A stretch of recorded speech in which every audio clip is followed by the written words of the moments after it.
Well, I'm King Terry, and learned how to purify myself in a horribly impure environment. It's pretty rough living homeless and in a field outside a little town, and coming into their library, and it's a very pure town, and must have been an extreme shock to them to see such a horribly sick person come in here and pollute everything. And it was a lot of torture to snap me into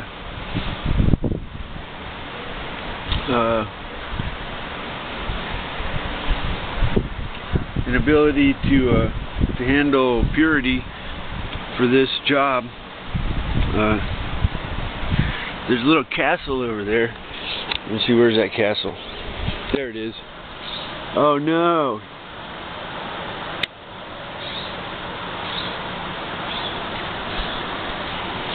So that's a little castle. I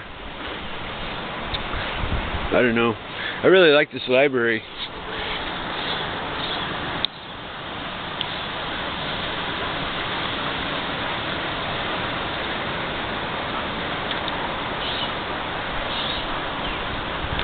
So come here and use their computer and smoke out here. They must have been freaking out because such an impure person was in their presence. Oh well, I was clueless. Now I used to have a respect for purity. So well, it's good to be king. Wait, maybe. I think maybe I'm just like a little bizarre little person who walks back and forth. Whatever, you know. But